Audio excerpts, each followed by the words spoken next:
get this show on the road. I want to introduce our boat participants, our race participants.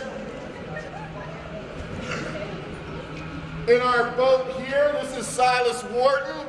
His team is called the Impossible Dreamers. My idea behind the boat was to create a pontoon so it would help us be stable and float across the water. Okay. Boat 2 is the Pontoon Platoon. So my idea is based off a pontoon boat. It's a platform on top of pontoons, and they're big cardboard sonotubes from Home Depot. So hopefully I sealed it up all right, put some cones on the nose, and it'll float, I guess. With Luke Vitale and Ariana, who's not going in. Boat 3 are the ATMs with Alex, Palma, Tygier Brittingham, and Maciel Molina. The idea for my boat was, well, we had a little problem because at first I had a big teammate that I had to put in the boat, but then another kid joined, and then I had to make it smaller. But I still couldn't change the size of the boat because it was already too late. Our fourth boat over there is John Solo with Grayjean White Sykes flying by himself. The idea behind my boat, just to make it float. What was the fifth boat is the Pico Road Crew with Angelo Atenco, Roberto Rosas, and Daniel Valerio Mancia. And the last boat is, which one are you guys again? The Sail Models, which is Johan, Sulia, Tule, Pat Pern, and Isaiah Barnes. Pat Pern is a senior, he's out. He's graduating today. A number of our boats had seniors who are not here to participate. Namir Powell was Silas Wharton's, and Ovi was part of the pontoon platoon, Ovi Oriapo. So, our last boat is Ivan Gonzalez. His boat is called Going Down. The idea about my boat is that for the past month, I was working and finding different strategies about how to win this year compared to the footage I saw from last year. And today I went with like a flat bottom, but if I'm going to do that, I might as well just do it with style, with more accuracy. That's why there's the head in the middle.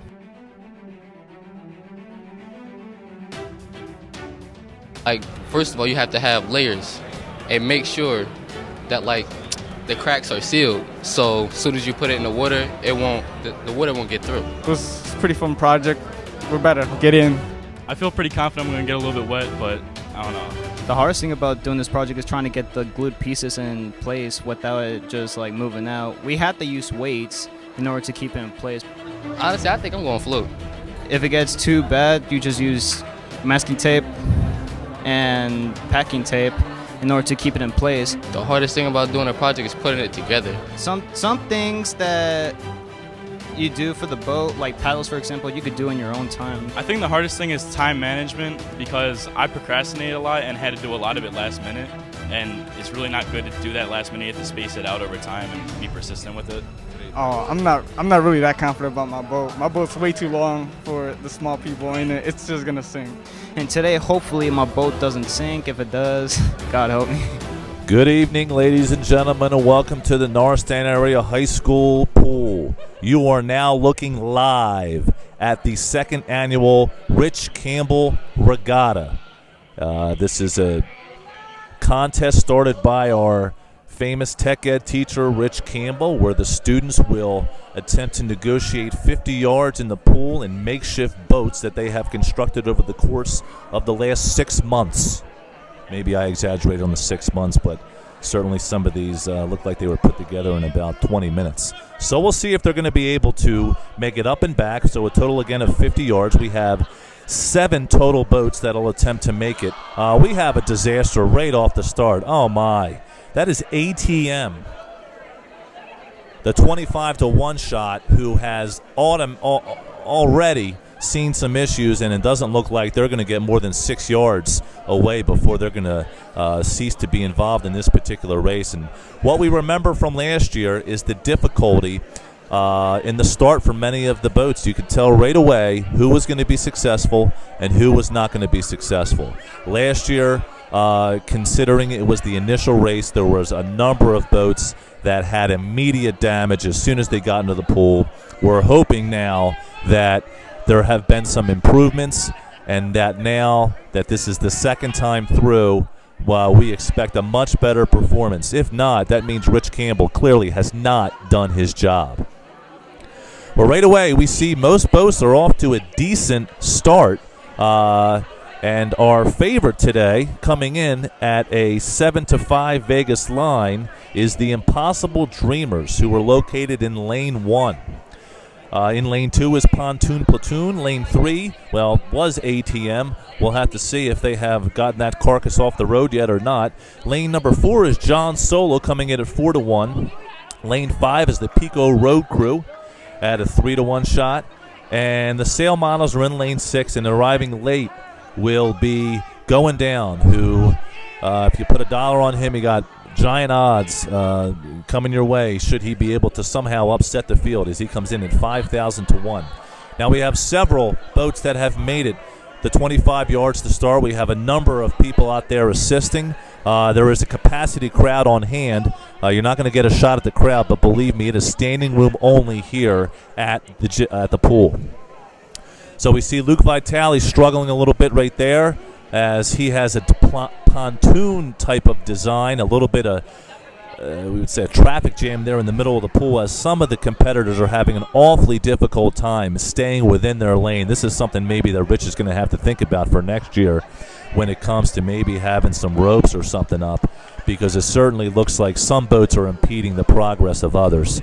But like I said, this is just our second year, so we expect this to grow, and it certainly has grown. And again, we see there's our 5,000 to 1 shot there with the giant flat white oars, which seem to be causing this particular student to go nowhere. What we have just witnessed, or what you have just witnessed, is the first boat to complete the 50 yards. And coming in first place is Silas Wharton with Impossible Dreamers at a 7-5 clip. Also just completing was Rajon White in John Solo at 4-1. Luke Vitale's right on his tail as he comes in third place, as Pontoon Platoon has now completed and negotiated the 50 yards. And a much more successful start. And again, we see ATM, who I don't know why the lifeguard hasn't gotten in there yet to get these kids out of there. It is quite clear. And there they go. They've capsized. And that is it. That is it for ATM, as you don't want to see a car accident. You don't want to look, but sometimes you can't help but look when you're driving by. And again, here we go with the 5,000 to 1 Going Down, as he tries to make an attempt. He's about 35 yards in, as we see some of the carcass there that's left over from ATM, and some of the boats now being pulled out of the water. Coming in fourth place will be Joan Sueja and the Sail Models. They were a 5-2 favorite that just kind of fizzled out. And way back in the pack is the 5,000 to 1 Going Down. And whether or not he's going to make it is anybody's guess. There seems to be some confusion on this young man's face. I don't think the oars that he has designed here are working in the way that he initially thought. We'll see if he's going to have to improvise here, as he is about 10 yards from finishing the race, which certainly would be an accomplishment, not exactly like running a marathon, but now he looks like he's certainly going off kilter. Does he want to finish the race? As he was maybe needs to be told that the shortest distance between 2 points is in fact a straight line, as he is zigging and zagging his way towards the completion. Most of the competitors are in the locker room right now and have showered already. Some adults still remain on site just to ensure the safety of all students. He has ditched the paddles and now going with the hands, and this certainly seems like a much more effective method. And sure enough, the 5,000 to 1 shot Going Down has completed the 50 yards. He started late, but I don't care how much of a head start he got. He was not going to win this race, but nevertheless, he is not dejected. He is clearly thrilled that he was able to complete this race.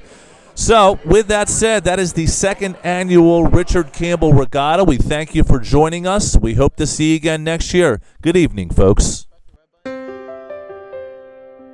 It went good. My pedals kind of dissolved, so I had to swim the rest of the way.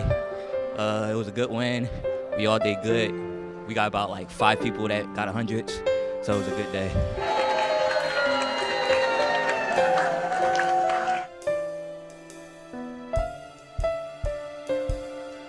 I thought I was gonna sink. I was scared. Honestly, I was scared because I was throwing water in my boat, and so I thought it was gonna bust open and sink.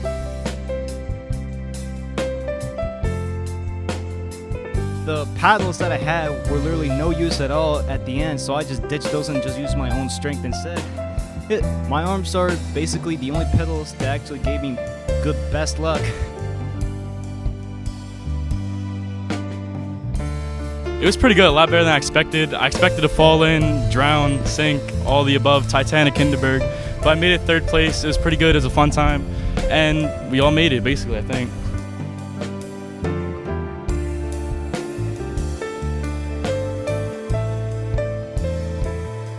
Today, I thought I was gonna lose victorious, and I thought I was gonna kiss my senior year goodbye because I got a bad grade. But turns out the anticlimax was I actually made it.